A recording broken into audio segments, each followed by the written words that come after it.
Well, hello, this is Glenn Crothers from the Louisville Jazz Society, and today I'm excited to talk to saxophonist Mike Tracy, the creator and longtime director of the Jazz Study program at the University of Louisville, now happily retired, I guess.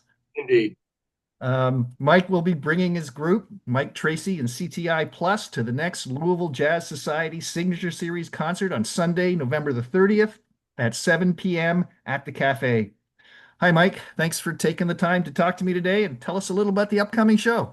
Sure, Glenn. Glad to be here. First off, I find it a little odd, Mike Tracy and CTI. It's really just CTI plus because all of us in the group perform equally and we all take opportunities to bring music to it and act as leaders as we go along. So I don't take credit for all of it. It's a really definitely a joint effort. Well, that's And so great to hear. we're looking forward to being there Right. playing. Well, I wanted to begin by asking you about the CTI Plus part of the a part of the sextet you'll be bringing to the cafe on November 30th. CTI, for those unfamiliar with the initials, was a jazz record label. Can you tell me something about the origins, history, and Sure. significance of the label? Love to. CTI stands for Creed Taylor Incorporated, and Creed was a very influential record producer. He worked with many major labels, and the one before CTI was A&M.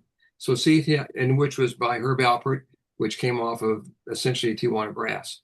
And so Creed had a great interest in jazz and done it at different labels. And under A&M, he wanted to do more, and it became an offshoot. Essentially, that was it. And at that time, it was like 1967. It lasted about 30 years, although I understand there's a large library of material they still have in the vaults that they can continue to release things. But at that time period, 67, early 70s was a really formative time for me. And I guess the guys in the band, because we're all about the same age, kind of give or take a decade maybe. But we all listened to that music. We grew up. We had all the great players. My first interest in CTI was Wes Montgomery. I love Wes Montgomery. And I remember Wasn't growing that up, wasn't that the first release? Was it it best? was. Yeah, I think it was Down Here on the Ground or something like A Day in the Life right. was the very first one. And I just loved Wes Montgomery's playing. And so it led me to other people I listened to and other labels like Freddie Hubbard, Joe Henderson, who else? Bill Evans played on his label, and different people like that were on the recording part of that effort. And it just was a changing time in the music, and it became I don't want to use fusion, but it did incorporate a lot of different elements of music that was going on that ended after bebop and after Train and his exploratory time ended up being something that was a little more accessible for the average person. And I just love those tunes. Right, right. I mean, you could pick a number of different labels. I mean, there's a lot of classic jazz labels out there: Sure. Blue Note, Verb, Dial, Savoy, any number.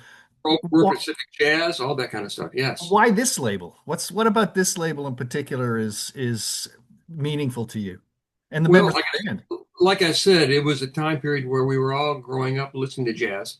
We started doing that. In fact, I think most of us got yeah, maybe most of us got our start with Jamie, and he was, on the cutting edge of doing that. I would go home with recordings from his house and be the labels, and be Impulse would have their look, CTI had their look, everybody had a certain look, Blue Note had their look, and it just attracted me that people like Joe Henderson.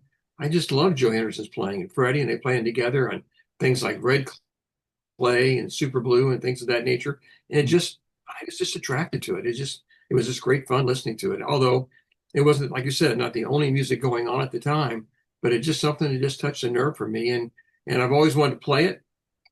We ended up playing, you play a job somewhere, you play a lot of standards, and you may get a jazz tune here or there. And I always wanted to play these tunes where we really did them justice and played them the way, in the spirit and the effort, and where people would enjoy hearing us recreate that music. Yeah, it's funny. I didn't realize I was listening to CTI jazz label music that it was Mhm. released by CTI, but in some ways, a lot of this music was the soundtrack of my, my growing up. Exactly. That's the same for me. I mean, I graduated high school in 69 and the label started 67. I started with Jamie in 70, working on jazz. So it just came at a real important time for me. And I'm trying to catch up on the history of Bird and Duke Ellington and Louis Armstrong and Train and all that. And this came along with Cannonball playing, with Riverside and his way of playing more accessible music. And it was just something that just fit me at the time. Yeah, yeah. Well, given the range of musicians and even the styles of music released by the CTI label in its prime, I guess in the late 60s and 70s, and the musicians, you mentioned some of them, but Wes Montgomery, Freddie Hubbard, Stanley Turrentine, Emer Diodato, Paul Desmond, Nina Simone. I mean, I could go George Benson, Bob James, who was just here in town, Ron Carlos Jobim. Carter. Carlos Jobim. Yeah. Yeah, there's so many great players, and I could go on. How do you choose which musicians and which music to play for the show on Sunday? That's a great question. Well, the whole idea is, like as I mentioned before, it's not so much my band. I'm the guy making the phone calls and getting everybody together, but all of us have a voice. And so I would ask them, what do you want to play? And the first choice for me was, I want to play Road Song, which is Wes Montgomery's thing. It wasn't by Turrentine or by Joe or people like that. And so each individual, I encouraged them to bring in what they wanted to play so that we could all learn from each other and we could also have an opportunity to share the music we love. And it ended up being that it grew from that. So we're not only playing music that's with CTI, but we were recently asked to play more fusion things, a fusion concert, since we had a setup that could do that. And I never think of fusion music as being a band with horns, a lot of horns, other than Brecker Brothers. And so it stretched us to think of new things to play. So we're going to be incorporating some of that music as well. So it'll be a little broad swath of different types of things. Well, could you give us a preview of beyond the Wes Montgomery tune you mentioned, of any other tunes that the band's going to be tackling on Sunday, November Might be 30th? best to ask me on after the rehearsal on Friday. No, seriously, we have a list of tunes. We're going to do Road Song. We'll probably end up doing Super Blue or Red Clay. Uh, there's what other ones? I Nothing comes off the top of my head, but some of the ones that are not necessarily CTI, but we're going to do a Mike Stern, Uh, Chromosome. We're going to do oh shoot, Wayne Shorter. We're going to do Havana and do things like that. So we're going to try to spread it out, and definitely there'll be there won't be a repetitive thing in it. There'll be different types of styles all throughout. so CTI inspired in some ways. Well, it's just a matter of a transition period, and for lack of a better term for a group, I just thought that would be one that really kind of identified what we were striving to do. We played music by Cannonball, so that's from Riverside, and what else? Fantasy. So those everything's just kind of mixed together, and we just picked CTI because they have the hippest record jacket labels. Uh, it's all the great photography and all that really put it together. Everybody, like I said, had their own look and had their own sound because um, when the sound was put together, Don Sebesky did the arrangements. We Right. tried to do arrangements, so they had different arrangers come along, and Rudy Van Gelder recorded the stuff. So it was like the best of the best, and that's what we wanted to do. Yeah, I was listening to an interview with Creed Taylor from 2015, and he talked about how as a producer then he wasn't just in the studio, he was also marketing the records. And he said the look of the records was as important in terms of marketing as the music itself. Well, that's one of the things that I regret that when people, young people especially, they get MP3s. You don't have to buy any CDs or records. I get my whole house is full of records and CDs. And part of it is the look. Wow, that's great. I go over there and put it off the wall. I know what it looks like. I know what to play. Now you press a button, and there might be some image on a website or on some type of other area that you can see something. But they really took pride in having the label have this certain, aura about it. The sound, the look, the promotion, the players. They were like a family. And so it became an important part of the music. And I think that's an unfortunate thing that's been lost as technology has taken over. Yes, it's more convenient to have everything on your iPhone. And you can call it up in a minute. I'm not complaining, but I missed looking at that Stanley Turrentine label where the young lady's licking his toe or something crazy. It's like, what is that? How'd you come up with this? Or some other thing where there's a giraffe going across the savannah, and that's for Joe Beam's, recording and things of that nature. So it's all part of the music. Yeah, yeah, yeah, it really is. Um, so the other thing I wanted to note, and you've mentioned this already, is the Cracker Jack band you put together for the show. Can you tell us a little about the players in CTI Plus? Sure. Well, joining me on horn, I'll be playing tenor and soprano will be Marlon McKay. playing flugelhorn and trumpet. And Marlon's, just now joined the faculty at school at U of L, doing the jazz history and things of that nature. So we're really lucky to have him. He's a great player. Then, of course, Craig Wagner's on guitar. I can't say enough about Craig. Yeah. He's such a fantastic musician in person, and having Craig there is really a treat. Along with Craig is his bandmate from many different bands is Todd Hildreth. Todd will be playing piano and synthesizer, and it's great how Todd can go from one to the other seamlessly. And he's a fun guy, and his sense of humor definitely helps to make the band lighten up at times. And then holding down a fort on bass will be Doug Elmore. And Mm. Doug, besides being a wonderful bassist on acoustic and electric, he's just a marvelous educator, and he brings a lot to what we do because he can add things that we don't necessarily see or hear.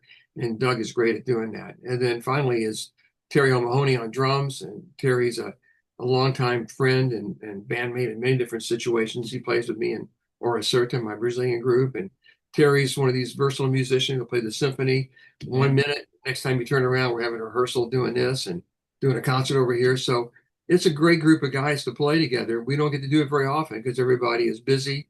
And unfortunately, for a band like this, there aren't that many opportunities. Clubs are not going to, come knocking on your door to come in because there's 6 people. Right. Well, I don't do it for the financial reward. I do it because of the reward of playing music with these guys. And I really, we played earlier this summer at Hill House, and it was the playing the fusion music, the Brecker brother things, and Wayne Shorter and different people, Mike Stern.